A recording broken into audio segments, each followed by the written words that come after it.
Hey everybody, it's Mike with Monkey Fab. I have behind me here a Vulcan PROTIG 200, and I always wanted one of these since they first come out. So I tend to think that these have the possibility of being a pretty good bang for your buck type buy if you want to be, getting into TIG welding and you're a do it at home kind of person.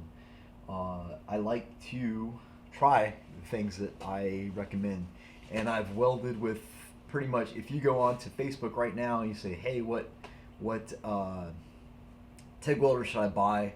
It's usually the question. No, no, no, no. Like, I have this much money, or I have this intentions, but I digress. Hey, what TIG welder should I buy? Everything that anyone's gonna post, I've welded with, and they all work. So you're gonna get. It seems like people get tribal about this. Like, I have this welder and you have to buy it. I'm preferential to my HTP, but the AHP, I think it's called, or the Alpha TIG now. They might have changed the name. Yellow welder, welded with that, great welder. Welded with the green machine, great welder. I've welded with the Lincoln and the Miller, and but I haven't with this guy. I've actually done a couple reviews on cheap Chinese welders back when I first started the channel, and as cheap as like $350, I think, and that they, you know what, they welded. So there's fine nuance in machines, and I tend to think that that's something that becomes important to you, like maybe down the road, or maybe even as you get more skilled it becomes less important to you because you can compensate for it. I'm not really sure, but so anyway, I'm getting off track and I want to stay focused. I'm gonna do this in two types of videos. I think that because I'm thinking about like how to unpackage this for you guys, and make it, a good, something that I would want to follow if I was following along and I had intentions to buy a TIG welder, and this was on my list, on my short list. So I'm gonna do like here's my quick low resolution, take it out, how you hook it up, how it welds, and my I've tried it for a day, recommendations. And then I'm gonna do like a series, like a high resolution, here's all the kind of the nuggets, I think. And that'll probably be maybe like a four episode or so playlist. I do all my little things on a playlist, so you go there. So I know that there's the short attention span type people that just want, like, here it is, go get it or don't. And then there's the people that want to know the fine, details of everything. And I think that'll work. So we'll get done, and with me yapping, and we'll get to it. So the welder itself, it's $1,000. I think maybe a little less than 1,000, but after you add taxes, it's going to be $1,000. I was able to find this in the coupon. That's one thing I had been waiting for, a coupon for this thing, just because I have a hard time buying anything at Harbor Freight without a coupon. That's their conditioning, and it might have shot them in the foot. But I waited. I was patient, and I got some. It was like a 2-day sale for 15% off, and that was good enough. I actually, had a couple bucks in the bank, and was able to pull it off. So went down, bought it. It was like I said, just under $1,000, and the 15% coupon knocked it down. Basically gave me 150 bucks back. I used 115 of that to add the 2-year extended warranty. So it comes the 1-year warranty, and it's supposed to be. I asked the lady at the thing. I said, "Is it like this breaks? I would come in and I take a new one off the shelf." She said yes. So I extended that. So I have 3 years. So this thing breaks down in 3 years. I can walk in there, get a new one off the shelf, and go on.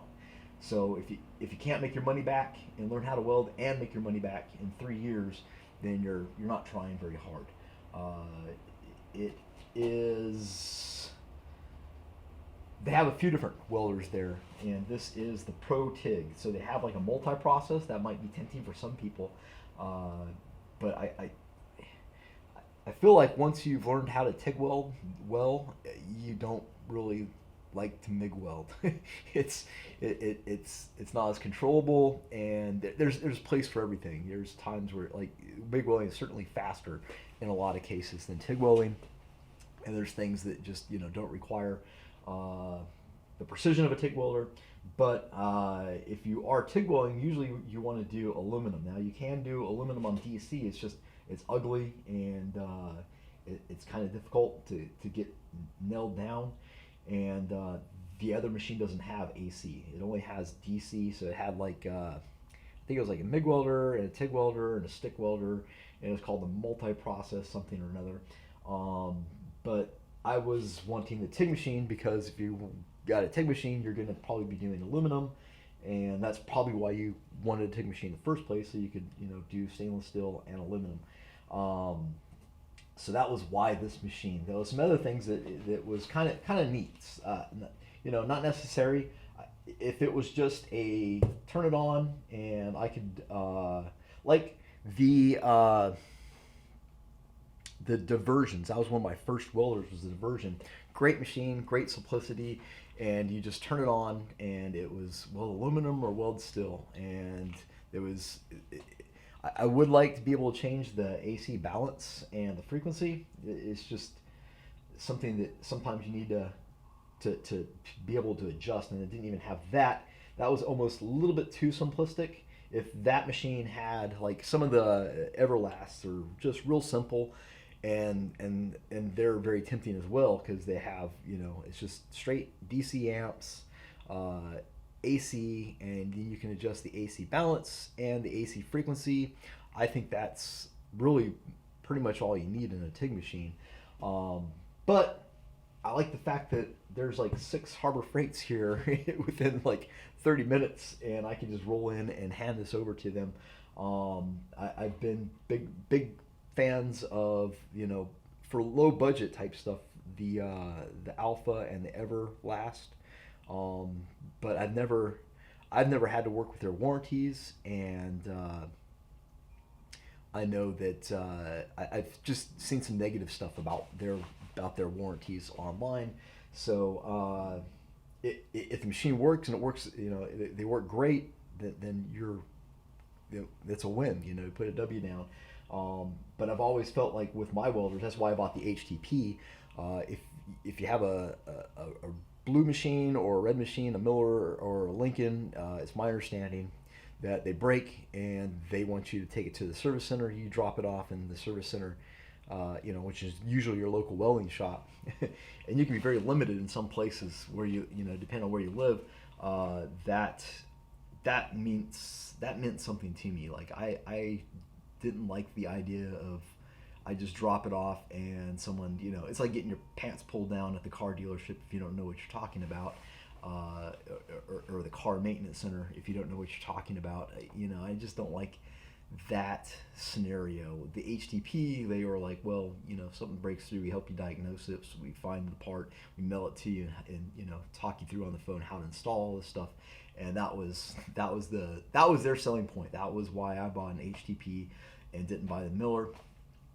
And I think that's something that most people should want to look into when they're buying. It is an investment. You can't really buy one of these welders under $1,000, and if you're investing $1,000 in something, you need it to work. So that was a big selling point when I first saw these come out. I've tried other Chinese machines and been impressed. I knew this was just a Chinese machine, but that ability to just walk into the store and swap it out made it really appealing, and that's why I've been trying to recommend these to people without trying it, which I don't like to do, but I've been saying people just what I told you, that consider these facts. And some of the other things that it had was that it's AC/DC, so that's a plus, and it has a pulse feature, which it's a nice addition. It's not something that you need necessarily, but if it's there, then hey, that's okay. The foot pedal didn't look that bad. A lot of the Chinese machines' foot pedals are just miserable. So that was, I think, the selling points for me. My first impression is this thing is freaking heavy. a lot heavier than my HTP, and you know, good or bad, whatever. The cool thing about the machine is that it is 120 volts, so you could, you know, lift this up into your truck, all 50 pounds of it, and you know, throw in your bottles and go to your buddy's house and help them out in the spot. And I think that's a big selling point for, you know, if you're working with your buddies and whatnot. For me, it'll most likely just sit in the garage, and it'll just be, you know, a garage machine, you know, a shop machine for me. So that weight doesn't really matter that much. Some of these guys they've really reduced the weight on them, and it's pretty impressive. That little $350 Chinese machine, the DC only one I had, was like literally, it was probably 20 pounds, and that's amazing. And it was, I believe it was 110, 220 as well. But yeah, it's got both 240 volt and 220 volt, which is a plus. It comes with the cords for that. So you got your 120 15 amp power plug, and then you got a 10-foot 240 power plug. And it'll be interesting to see what plug they chose to go with the 220. The amps will matter. You can't plug this, you know, if you go inside your home and plug this into a circuit with light wires, and it's rated for, you know, 10, 15, even 15 amps, it will affect how the machine can run. The power into these machines is very important. In my shop, I've ran all, in the parts I wired, I've ran all, I think, 30 amp circuits with whatever wire supports that. It's pretty thick stuff. So I have plenty of power in the shop area. In my welding area, the guy that I bought that place from, they had wired that and used some really light gauge stuff, and it's maybe 15 amps. So it'll be interesting to test the machine in both to see how it does with, you know, a crappy circuit and a robust circuit.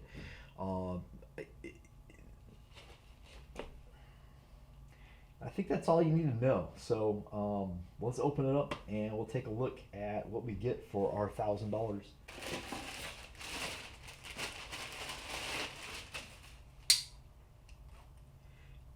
Yeah, so this is pretty run-of-the-mill grounding strap, and this looks like it's the they have like a mini DINS connectors. They're like a little bit smaller than what you'd find on, you know, Miller or Lincoln or HTP, whatever. It's to be expected. There is the stinger, and I've never done that, and I don't plan on starting. That's a stinger is what they use for stick welding. So it's kind of cool. The machine does do that. If you're into stick welding, you can take. Okay. So flow meter, and this is, should have a key.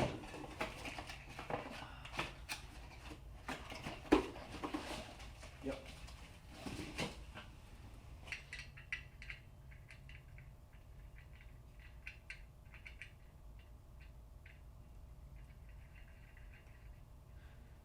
And this just tells you bottle pressure and what you have the flow at in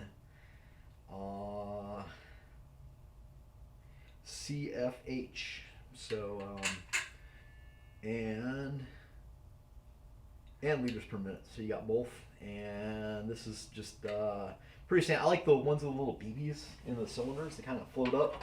I don't know. I really don't know if it makes a difference. It's got some kind of adapter. Not really sure what that's about. Some super smart person will comment underneath and let us all know.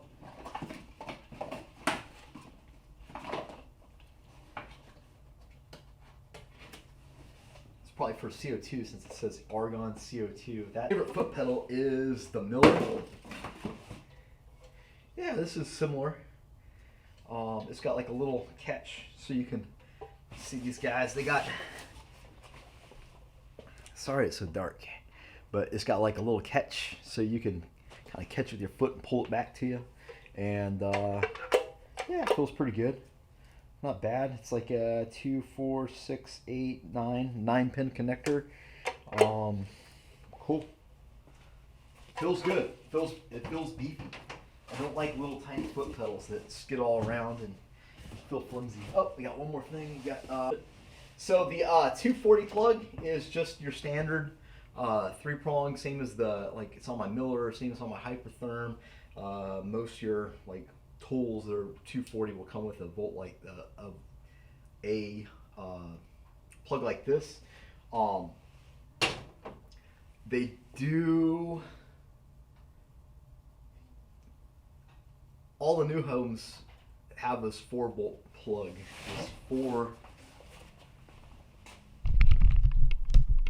So all the new homes will have a plug like this, and it's just a 4-volt, 4 plug, like a 4-prong plug.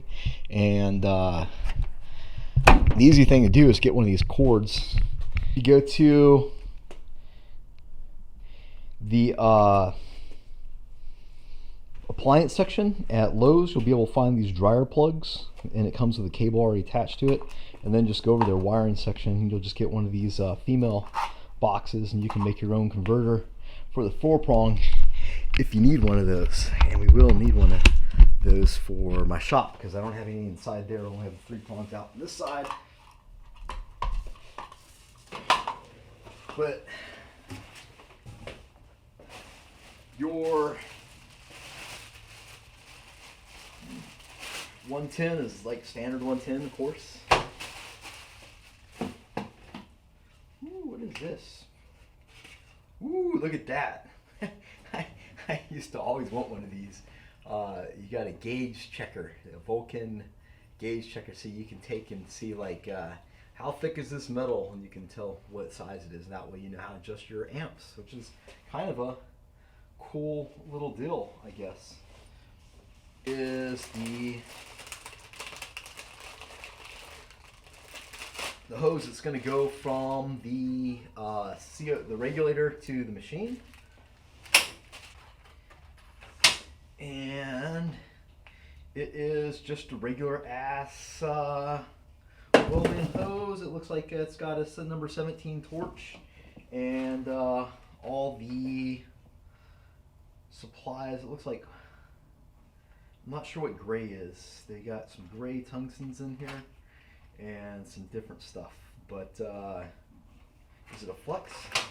Nice, but it's flex. It's not a flex. You know, if it's not a flex, you can still flex it. It's just copper in there. But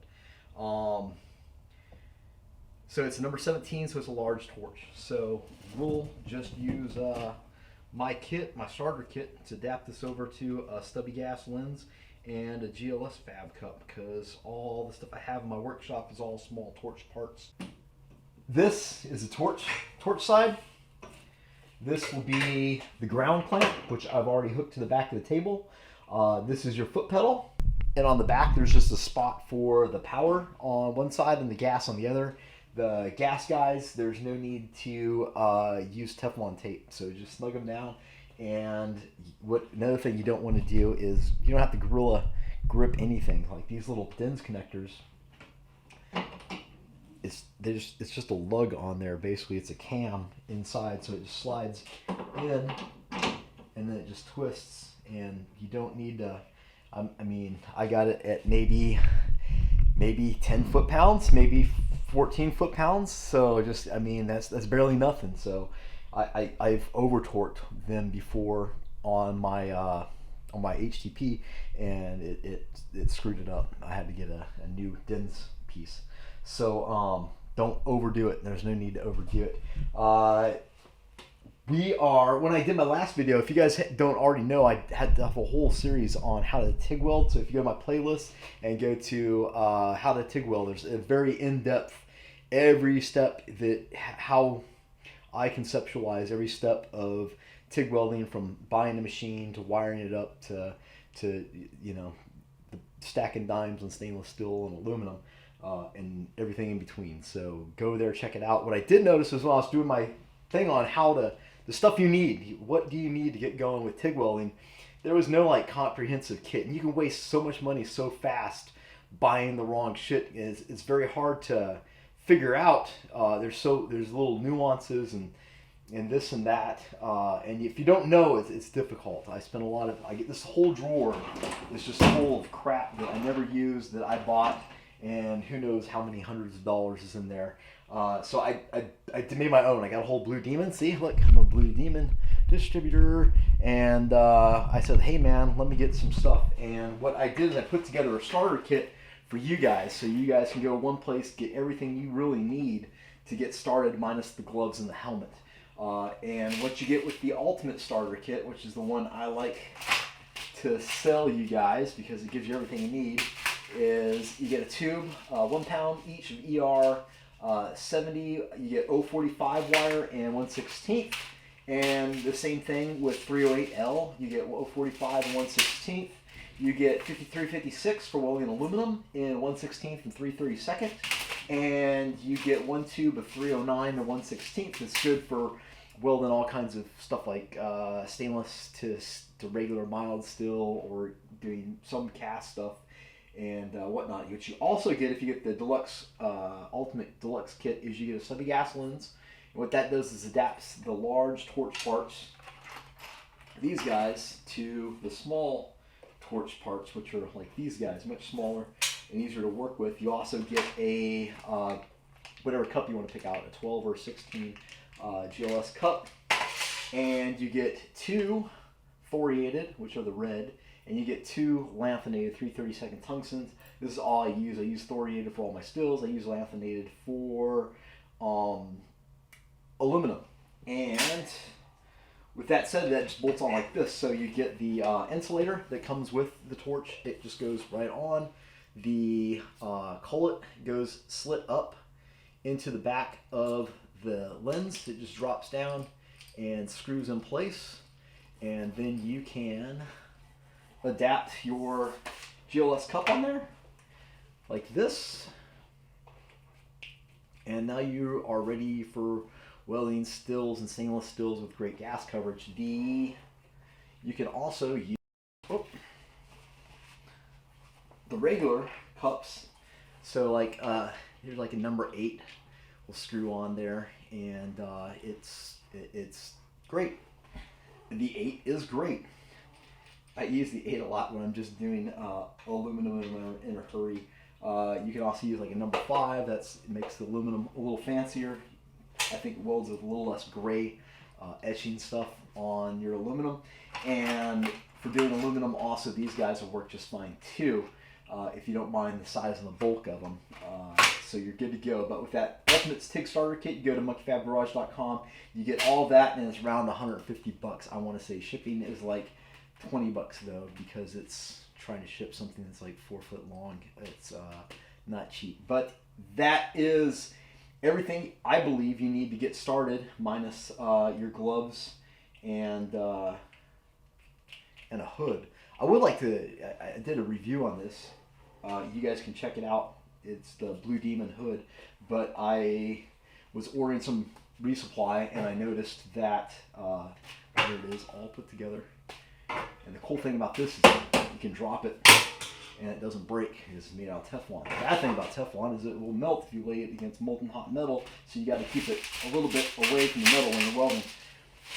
Wanted to show you guys that. I don't carry these because they're just big and they take up all of my space. I don't have a lot of space to store stuff. But you can order these online. I think Jegs or Summit has them, and they're about what I would have to pay for to get them in the first place. So, and you know, you get free shipping over there because you know you always end up buying more than $100 of stuff somehow. Anyway, really good helmet. I highly recommend it. It is great optics, and for I think it's like 70 bucks. You can't beat it. It's like, yeah. So we are all hooked up. I think I told you everything you need to know. And this guy's loud. So I have already flipped this on. And it's loud, which is funny because we all are super sensitive, it seems like welder type guys, about how loud the machines are. And we complain about it. I don't like the water cooler on my HDP because it's loud and it runs constantly. But that being said, I spend all day in an environment that's insanely loud, banging on stuff and grinding and cutting and whatnot. So I don't know why it is that we let things like this get to us, but whatever. So flip it, the on switch is here. It's gonna turn on. And this is the setting, see? It's got a nice little flow. I'd be careful with this if you're TIG welding. This thing's kicking out a lot of air, and if you have this thing too close to your workpiece, I might have to move it over. It'll want to blow the argon out, and you'll be like, I don't know why I bought this big fancy cup, and my welds look like shit, because you can't weld next to breezes. I mean, that is really kicking out of there. That's why it's so loud, too. But that'll also help keep the machine cool. So we're on amps, and we're in AC, so I'm guessing this is the AC amps, and it's adjustable up to probably 200. Hey, look at that. And here you got pulse, it's off.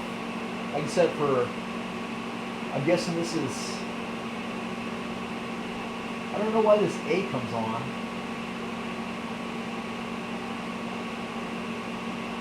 Wow. 200 happens. AC balance, usually set that at 50 to 90. So that sounds like it is the normal, like what DC, the percentage of DC electrode, negative. Yeah, negative. So this is like what would be on my HTP, a Miller, a Lincoln. So I usually set that about 65-ish. And I got AC frequency. So it looks like I got between 150 and 50. Yeah. You don't need any more than that or less than that. Interesting. Then we have our regular over here. It says DC TIG, and we've got 200 amps. Yep. Down to 10 amps. Pulse.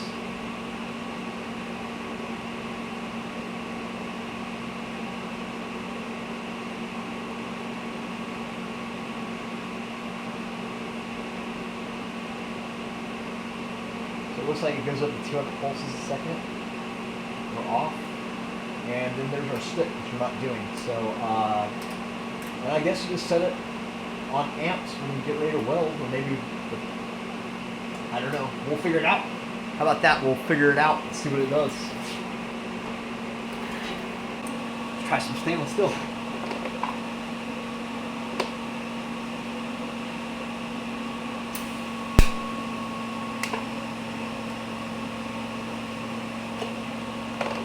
Do it. I can't do it. I forgot my glasses and I can't see. Getting old.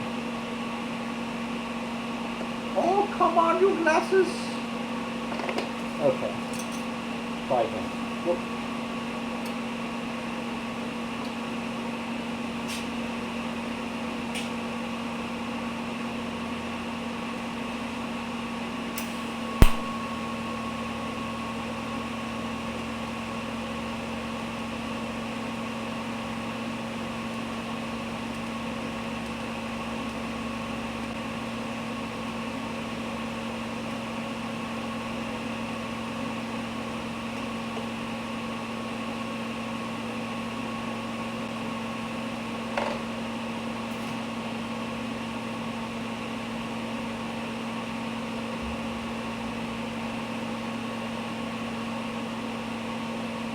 Felt good. It seems like the post flow is adjusting. I don't know if it's adjustable. There's no place to pick like how you want to set the post flow, but it does seem like the longer I stay on it, the longer it goes for. I'll tell you, this rubber hose is a little bit more of a fight than I remembered it being. I've kind of gotten spoiled by my fancy flexible guys.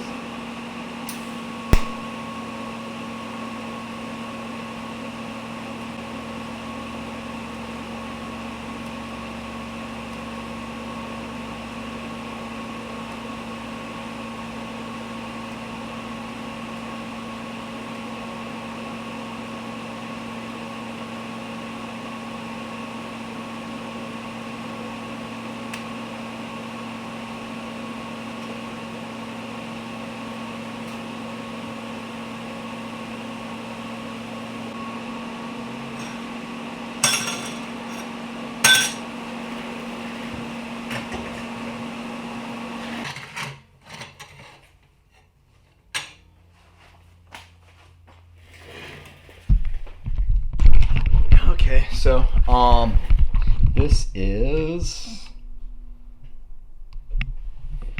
that is stainless steel, and it did stainless steel. I tried it with the pulse on just for the hell of it, and with the pulse off, and it works with the pulse on and the pulse off. So great. It's got a real snappy arc. Like when you first kick it on, it really pops. like it pops. It basically holds until it's at that 10 amps, and then it kind of comes off. Real crisp. So let's try aluminum. And the only thing I'm going to do for the aluminum is swap out my tungsten to a lanthanated.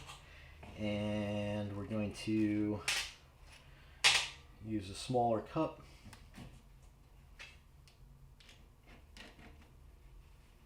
And use a whole lot less stick out. And we're probably going to turn the flow down a little bit as well. So this will just be my normal go-to. I think we'll set it for about 120 and use a foot pedal, and we'll set 65 balance and like 100 frequency. And we'll set the CFH at like 14.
Try the pulse, the AC pulse. AC pulse.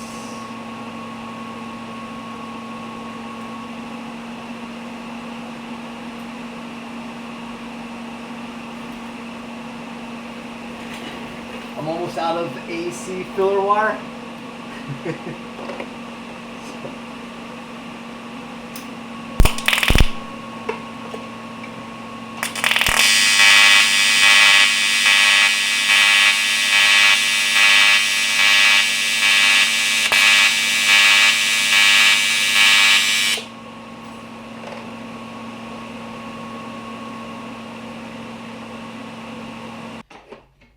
What do you know? It welds. It welds AC and DC. It does pulse.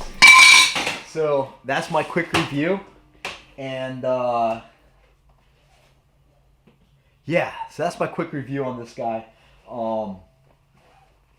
It does what you need it to do if you're TIG welding. All right, I'm just going to show you some pictures here and talk over this. I actually got quite a few more hours on the machine now. We'll post up some pictures here so you can kind of see what it looks like. Just keep in mind, I'm not the best welder in the world. This is just kind of representation of what I do. This is pretty close to what I do on my HTP.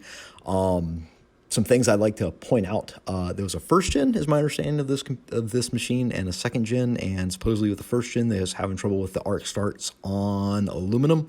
I tend to think that was just if you take your tungsten and scratch your aluminum, 9 times out of 10, that's going to solve your problems. All machines that I've ever had sometimes have trouble starting with the aluminum.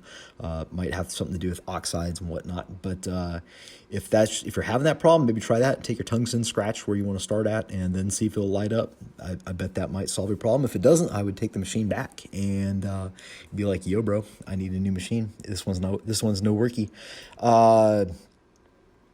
Argon only with this, guys, so you can't use your MIG gas. Your MIG gas is not going to work, period. So the reason this machine is exceptional, in my view, is due to the warranty. There's plenty of machines out there on the market around the same price range, some with more bells and whistles, some with less, some with bigger names, some with smaller names. That is all fine and well. What I find exceptional about this is I have a guaranteed 3 years of it working, or I get to take it back and get it exchanged, and that is important. I don't need to explain that. That being the case, I would not buy one of these machines used. I'd probably go with maybe like an Alpha TIG or an Everlast. They got more bells and whistles, and for about the same money, maybe even a little less. And if I'm not going to have the value of the warranty, then I probably wouldn't go with this machine. So something to keep in mind. The flow meter versus the regulator. I don't like the regulator dial it comes with. It's very low resolution. It's difficult to see when you're flowing very low, but everything the machine comes with would work, period. Costs. So when you buy the machine, that's not the end of your expenses. Just keep that in mind. You don't just buy the machine and be welding. You're going to have to get argon. Every place is different on how that goes. You're going to have to power the unit. This unit's going to work best if you can put probably like a 50 amp 240 into the back of it. What comes out of these welding machines is a lot of times dependent on what goes into it. So if you're running a crappy 120 amp line that doesn't give the machine the power it needs, and it runs poorly, then that's good chance that's why it's running poorly. Something to keep in mind. So yeah, you might have to pay to have stuff wired in, and supplies, wires, welding wire, torch parts, gas lens, gloves, helmet. It's all stuff you're going to need. Likes, I like the machine. I already said the value is there, and that's what I like about it. It does seem to weld really well. They all do, kind of, as long as they run. And I think that's why people get in their little tribal groups about, my brand's the best because I own it, but they all kind of weld the same, to be quite honest. Dislikes, it's a little bit heavy for my liking. I'd like it to be a little bit lighter. I wish it came with a Superflex torch instead of the hose, instead of the hard rubber one that it has. The hard rubber one's probably it is more durable. So for all my likes, there's another opposite side to it. So it's just something to keep in mind. So back to the review. Really excited about this. It's doing what it was bought for, which is good. I got a bunch of welding. It's like Black Friday. It's a Saturday after Black Friday, and I got a bunch of orders I got to do. So I'm kind of dragging my feet on that, making this video. But we'll get that stuff done, and it'll ship on Monday. No big deal. and hopefully I'll get another deluge of orders on Monday. But I wanted to make this video to kind of break up the monotony of work, because I usually make videos on the weekend. And I'm excited about this new purchase. Been wanting it for a while. I hope you guys are excited too. So if that's all you wanted to know was like how to hook it up, how to get it, what you need, and does it work or no, then that's the video for you. And if you guys want to follow along, I'll do in-depth dives on all aspects of this guy, and we'll do drop that in a playlist. So if you're interested in it and the features of it and what it all means, and I'll even get out the manual, make sure I'm not missing anything, and we'll do a few episodes on this guy and occasional updates. What I'll do is I'm just going to shut off my old HTP with whom I love so much for a while, and just use this guy, and that way we'll know how does it perform. We'll find out how it performs. So I think that's about it. I appreciate you guys dropping by, checking out the video as always. I hope this is information that will help you out. If it does, go to my store, check it out. It's monkeyfabgarage.com. And until next time, this is Mike with Monkey Fab signing out.